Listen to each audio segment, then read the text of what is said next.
times in my life when I felt God so close, it felt like his arms were wrapped around me, and I could hear his voice so clearly.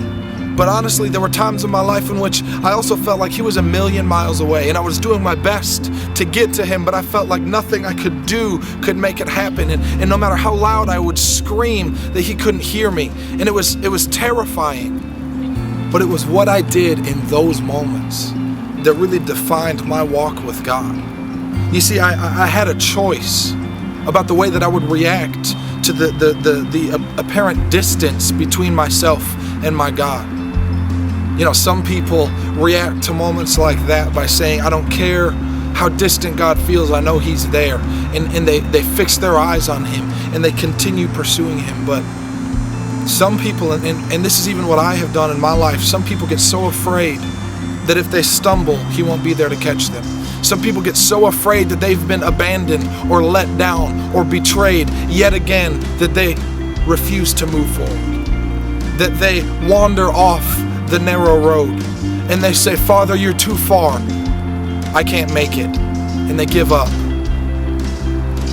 And I remember my son, whom I love more than anything, learning to walk. And I remember he would take a step or two and he would fall. And he would feel like he was alone. And I saw myself in that. You know, the times in my life in which I stumbled and I fell, and the times in my life in which I felt like my father should have caught me, but he didn't, were some of the most painful. But I had to face the reality that my God was not going to leave me to die. My God was not going to leave me to failure. My God was not going to abandon me because of my own inability, because he did not bring me here to abandon me. He brought me here to turn me into the man he created me to be.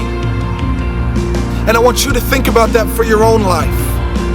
Think about the way that your Father in heaven treats you.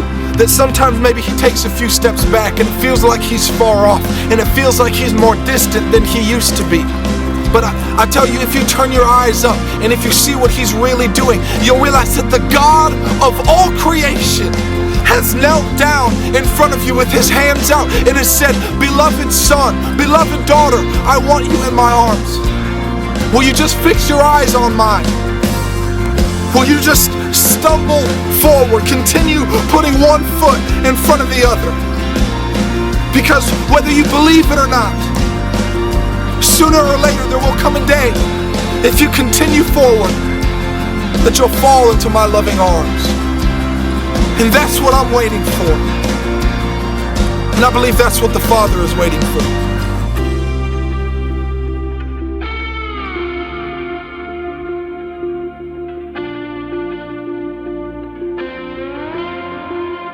My name is Mattie Montgomery, and God calls me son.